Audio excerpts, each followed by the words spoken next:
Hello student, आप सभी का एक बार फिर से स्वागत है गोपाल सर क्लासेस में। मैं गोपाल सर। आज हम बात करेंगे क्लास 12 फिजिक्स चैप्टर नंबर 1 वैद्युत आवेश और क्षेत्र में गॉस प्रमेय की। गॉस प्रमेय क्या है ये हम देखेंगे। उससे पहले मैं आपको बता देता हूं, जो लास्ट क्लास हमारी हुई है वहां हमने जो दो महत्वपूर्ण टॉपिक देखे थे, क्षेत्र सदिश और विद्युत फ्लक्स, वो दोनों टॉपिक आज के जो टॉपिक है हमारा गॉस का प्रमेय, उसके दृष्टिकोण से अगर हम देखें तो बहुत ही महत्वपूर्ण होते हैं। आपको अगर दोनों टॉपिक्स अच्छे से समझ में आ चुके हैं, क्षेत्र सदिश और विद्युत फ्लक्स, तो आज का टॉपिक भी उसी से रिलेटेड है, वहीं से हम आगे बढ़ने वाले हैं। ये भी आपको पूरा का पूरा अच्छे से समझ आने वाला है।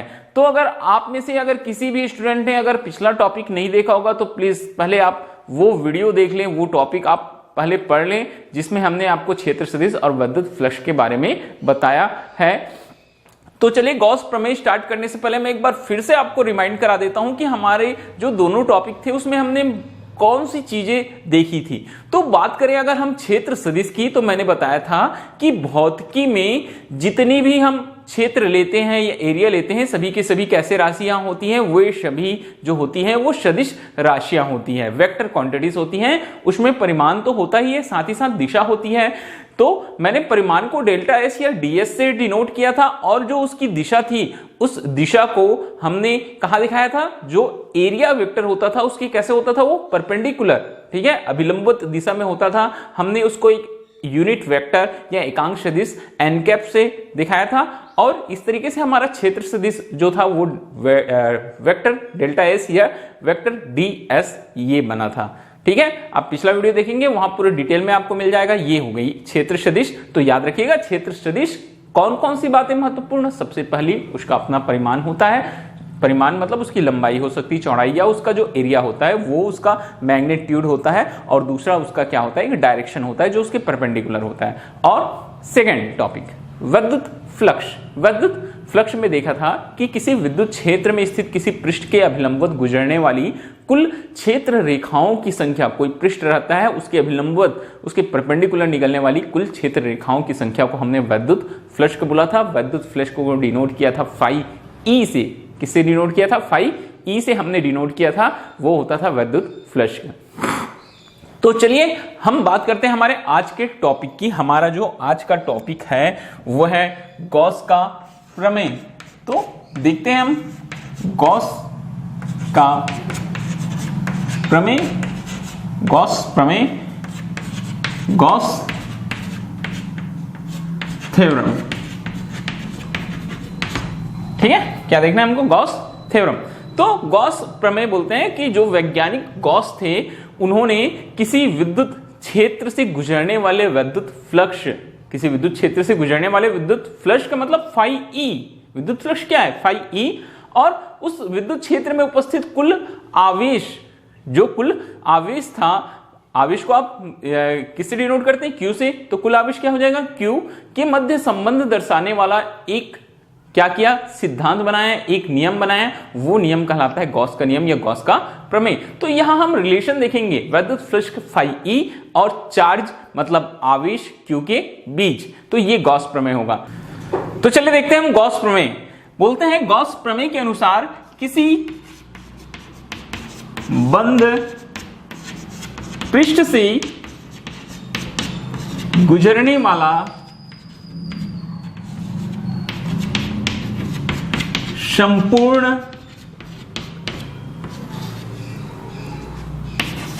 विद्युत फ्लक्स उस पृष्ठ में उपस्थित, वो जो पृष्ठ रहता है उस पृष्ठ में उपस्थित कुल आवेश का 1/ε0 गुना होता है। यह है गॉस का प्रमेय। किसी बंद पृष्ठ से गुजरने वाला संपूर्ण विद्युत फ्लक्स। तो संपूर्ण विद्युत फ्लक्स क्या होता है? संपूर्ण विद्युत फ्लक्स क्या हो जाएगा हमारे पास में? फाई ई।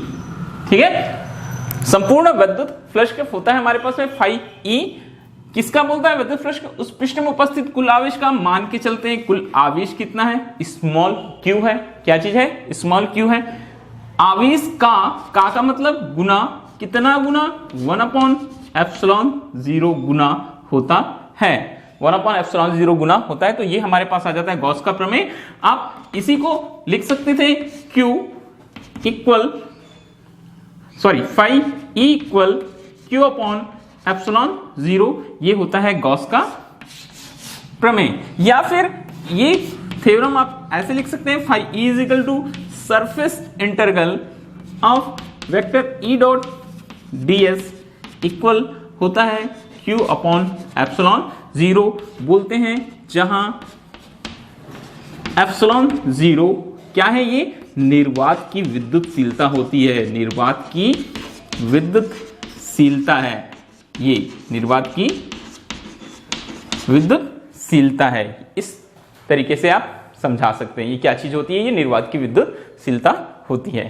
तो गॉस प्रमेय आपको समझ में आ गया होगा, बहुत छोटा सा है, याद रखना। किसी बंद पृष्ठ से गुजरने वाला विद्युत फ्लक्स मतलब फाई E उस बंद पृष्ठ में उपस्थित आवेश Q का 1/ε0 गुना होता है, मतलब phi E is equal to Q/ε0। तो अब बात करेंगे कि ये फार्मूले का डेरिवेशन क्या होता है, इस सूत्र को निगमित कैसे किया जाता है। तो चलिए देखते हैं हम सूत्र का निगमन।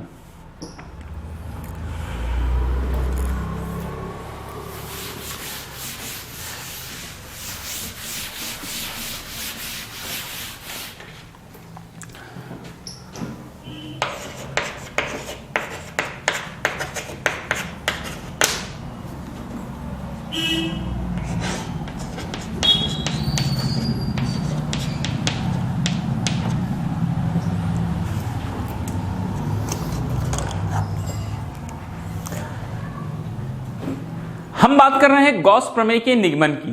तो गॉस प्रमेय का निगमन देखिए किस प्रकार से करते हैं। गॉस प्रमेय में सूत्र का निगमन हमको करना है। तो देखो, सूत्र का निगमन करने के लिए सबसे जो पहली चीज है, आपको एक सरफेस की जरूरत पड़ेगी, एक पृष्ठ की जरूरत पड़ती है। कैसा पृष्ठ? बंद पृष्ठ हो बोलता है। आप किसी भी आकार का एक बंद पृष्ठ ले सकते हैं। यहां मैं एक गोलाकार पृष्ठ लेके चल रहा हूं। मैं एक गोला बनाऊंगा, उस गोले का जो केंद्र है वो O और त्रिज्या क्या होगी? R होगी। तो चलिए हम एक गोला बनाते हैं।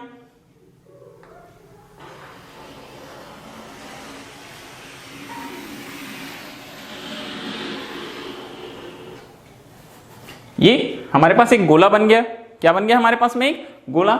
इसका हम केंद्र ले लेंगे O और जो इसकी त्रिज्या है,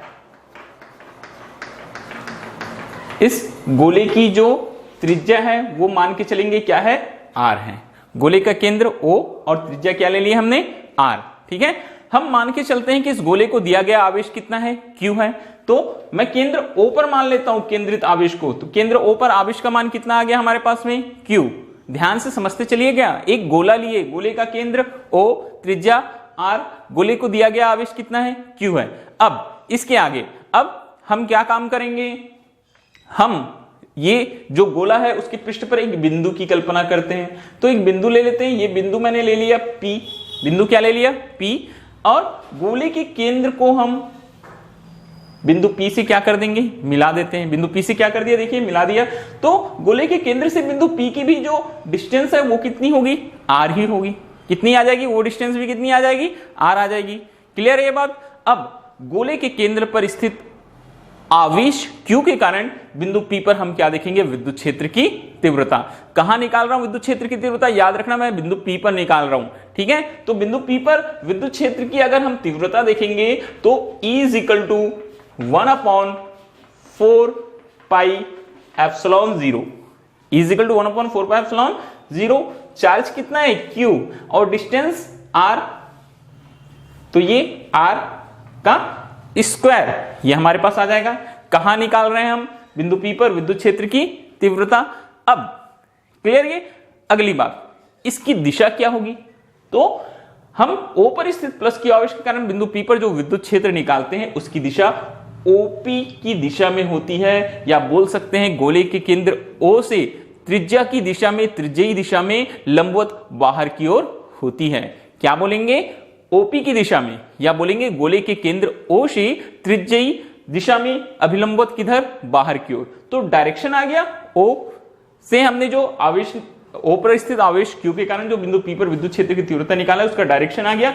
डायरेक्शन मेंशन करना बहुत जरूरी है, यहां आप लिख देना भाई OP की दिशा में। क्या लिखेंगे, OP की दिशा में या OP के अनुदिश त्रिज्यी बाहर की ओर। ठीक है, अब थोड़ा सा रुकता हूं मैं। देखो बहुत सारे बच्चे कंफ्यूज रहते हैं, सर आप कर क्या रहे हो, निकाल क्या रहे हो। मैं पॉइंट शुरू से आपको लेके चलता हूं, मैं निकाल क्या रहा हूं, मैं निकाल रहा हूं गॉस का प्रमेय के लिए जो सूत्र आया था उसका निगमन कर रहे थे। फार्मूला क्या आया था बेटा, थोड़ा सा ध्यान दीजिएगा।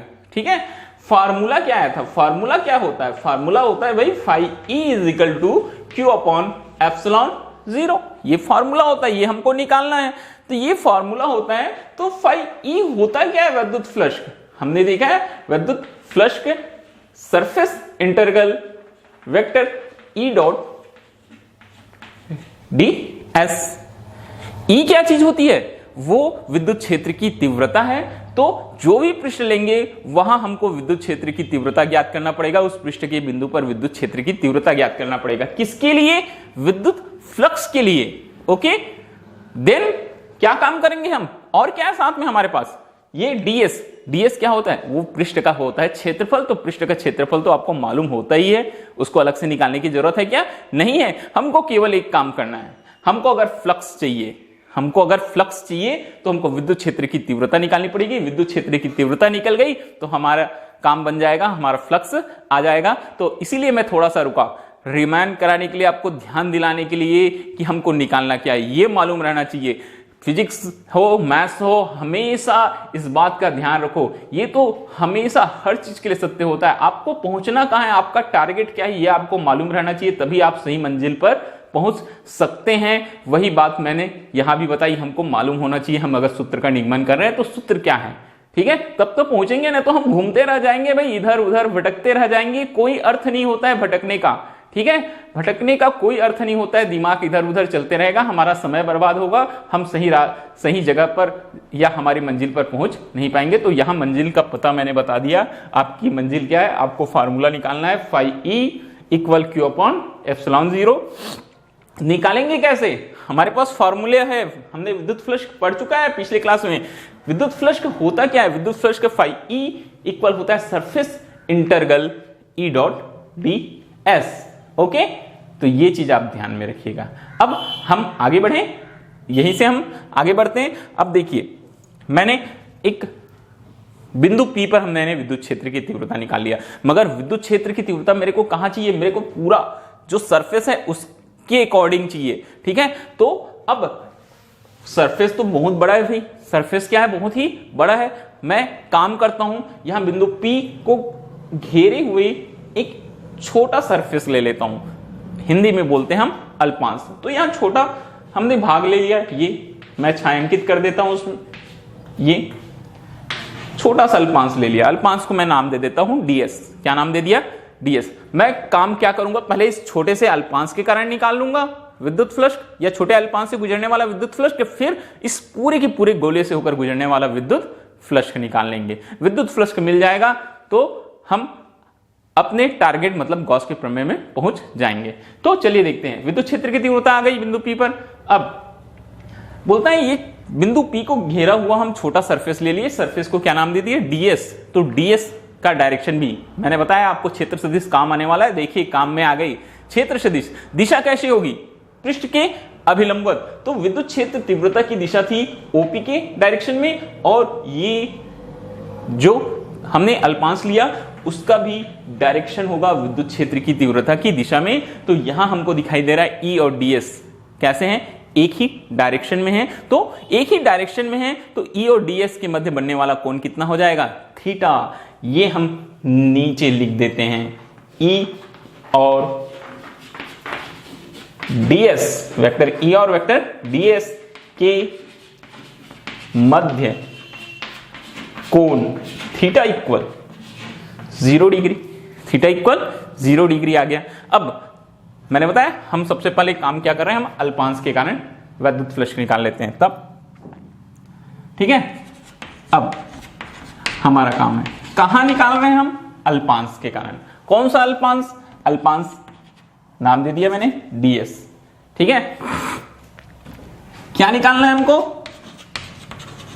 विद्युत फ्लक्स। क्या निकालना है मेरे को? विद्युत फ्लक्स। ये जो अल्पांश मैंने लिया उसके कारण मैं विद्युत फ्लक्स देख रहा हूं। तो विद्युत फ्लक्स, अब अल्पांश है छोटा भाई ds, तो विद्युत फ्लक्स भी क्या होगा? छोटा होगा। तो ये विद्युत फ्लक्स का नाम हो जाता है d phi e। क्या नाम हो गया? d phi e विद्युत फ्लक्स का नाम हो गया। फार्मूला होता है हमारे पास वेक्टर E डॉट ds, ठीक है। और E और ds के बीच कितना एंगल क्रिएट हो रहा था? 0 डिग्री। तो हम लिखेंगे इसको E ds cos 0। cos 0 की वैल्यू होती है 1। ये हमारे पास में d phi e इक्वल आ गया E ds, ठीक है। E जो वैल्यू आई थी उसको आप इक्वेशन नंबर 1 ले लेना। E की वैल्यू क्या आई थी? 1/4πε0 Q/r²। इक्वेशन नंबर 1 ले लेना और ये वैल्यू पुट करेंगे हम यहां। तो देखो क्या आ रहा है हमारे पास, d phi e equal E के प्लेस में आ जाएगा 1/4πε0 Q/r² ds, इक्वेशन नंबर 2। हमारा काम आधा बन गया। किसके कारण निकाल लिए? अल्पांश के कारण। किसके कारण निकाल लिए? अल्पांश। अब मेरी बात को ध्यान से सुनिए, डायग्राम में एक बार फिर से आइए। अब बोलता है ये जो हमारे पास सरफेस है, गोलाकार सरफेस है, इसको हम ऐसी बहुत सारे अल्पांशों से मिलकर बना हुआ मान सकते हैं। ध्यान से सुनते जाना ना, ये हम इसको बहुत सारे अल्पांशों से मिलकर बना हुआ मान सकते हैं। ऐसे यहां मान के चलते हैं बहुत सारे छोटे छोटे अल्पांश है, इन सारे अल्पांशों से मिलकर बना होगा, ठीक है। बहुत सारे अल्पांश होंगे, मैं सब नहीं बना सकता, यहां मैं ऐसे आपको बना के दिखा रहा हूं। ये बहुत सारे अल्पांशों से मिलकर बना होगा। तो जितने भी अल्पांश होंगे सभी पर स्थित किसी बिंदु के कारण विद्युत क्षेत्र की तीव्रता कहां होगी? केंद्र से बाहर त्रिज्या के अभिलंबवत दिशा में होगी। सभी पर इस तरह से होगी। और जो क्षेत्रफल है सभी ये भी कैसे होंगे? पृष्ठ के कैसे होंगे? अभिलंबवत किधर होंगे? बाहर की ओर होंगे। तो यहां भी E और ds के बीच में कोण कितना बनेगा? θ = 0 डिग्री। θ = 0 डिग्री। ऐसे आप अन्य अल्पांश के कारण भी देखते जाएंगे, सभी में ये चीज आपको कॉमन दिखाई देगी कि E और ds के बीच में जो एंगल क्रिएट हो रहा है थीटा, उसकी वैल्यू क्या है? 0 है। तो क्या बात समझ में आई कि इस गोले में हम जितने भी अवयव लेंगे, जितने भी एलिमेंट लेंगे, जितने भी अल्पांश लेंगे, जितने स्मॉल एलिमेंट लेंगे, सभी के कारण विद्युत क्षेत्र की तीव्रता एक समान है, बाहर की ओर है उसकी दिशा, और विद्युत क्षेत्र की तीव्रता का मान एक समान है, और पृष्ठ का जो दिशा है वो भी उसी की दिशा में है। तो सारे बिंदुओं पर E और ds के मध्य कोण कितना बनेगा? θ = 0, और विद्युत क्षेत्र की तीव्रता कैसी होगी? एक समान होगी। तो एक अल्पांश के कारण जो विद्युत फ्लक्स आया वही सारे अल्पांश के कारण भी विद्युत फ्लक्स आएगा। ओके, क्लियर हो गई होगी बात। रीजन है भाई, विद्युत क्षेत्र की तीव्रता एक समान हो रही है, पृष्ठ की दिशा भी उसी के अनुसार जा रही है।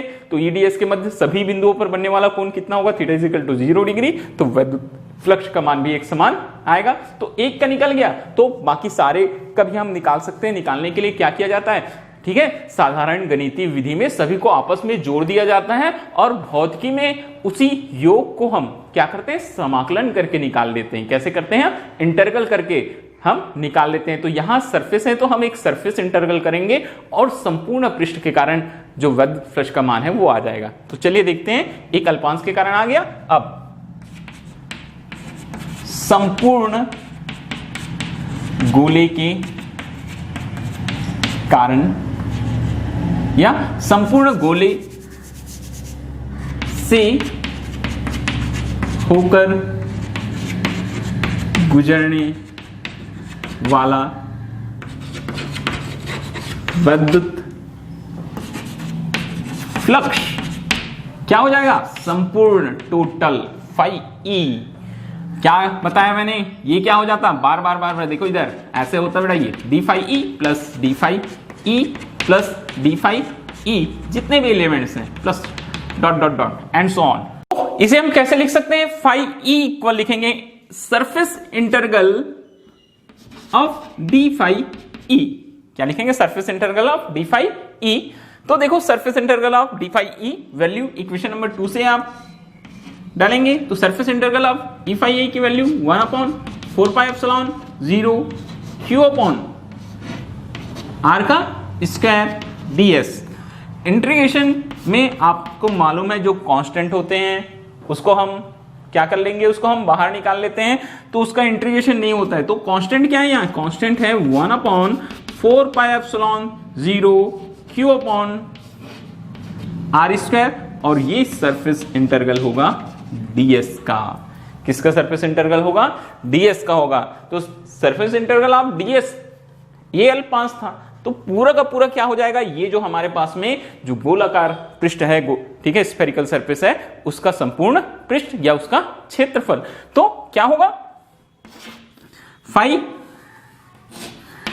Equal 1/4πε0 Q upon R square, ये हो जाता है 4π आर स्क्वायर। तो यहां आप मेंशन कर दीजिएगा, लिख दीजिएगा कि सरफेस इंटरवल ds ये क्या है, ये होता है गोले का पृष्ठ या गोले का संपूर्ण पृष्ठ, और इसकी वैल्यू होती है 4π आर स्क्वायर। 4π क्या होता है, आर स्क्वायर। तो देखिए फॉर्मूले में ये 4π क्या हो गया, कैंसल, यहां से ये R square cancel. Finally phi equal बच रहा है हमारे पास q अपॉन एप्सिलॉन 0। यही गॉस का प्रमेय है। ये क्या होता है, गॉस का प्रमेय होता है।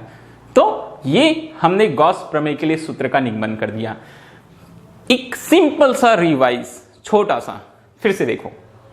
मैंने बताया टारगेट पर ध्यान दीजिए, क्या है आपका लक्ष्य, क्या था, सूत्र का निगमन। कौन से सूत्र का निगमन, गॉस के सूत्र का निगमन। क्या होता है, phi E equal Q upon epsilon 0।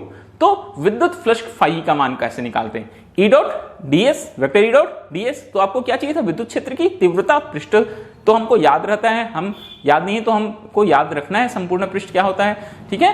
तो हमने पहले वही काम किया, एक गोलाकार सरफेस लिया, ठीक है, केंद्र O, त्रिज्या R, केंद्र पर आवेश क्या मान लिए Q, फिर पृष्ठ पर एक बिंदु P लिया, P पर हमने विद्युत क्षेत्र की तीव्रता निकाला, ठीक है, एक छोटे बिंदु पर पहले 1/4πε0 क्यू अपॉन आर स्क्वायर।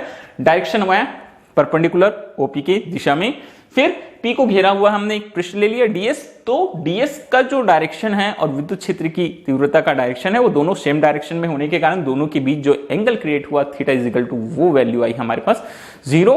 तो हमने इस पहले एक छोटे सरफेस अल्पांश से गुजरने वाला विद्युत फ्लक्स निकाला D phi E dot ds, E ds cos 0। D phi E क्या आता है, ई ds, ई की वैल्यू इक्वेशन नंबर 1 से पुट कर दिए 1/4πε0 Q upon R square into ds, ये आया इक्वेशन नंबर 2। फिर मैंने आपको बताया था कि ये जो होता है इक्वल टू 0 होगा, मतलब विद्युत क्षेत्र की तीव्रता का मान एक समान है, तो विद्युत फ्लक्स का भी सभी पृष्ठ के लिए कैसा होगा, एक समान होगा।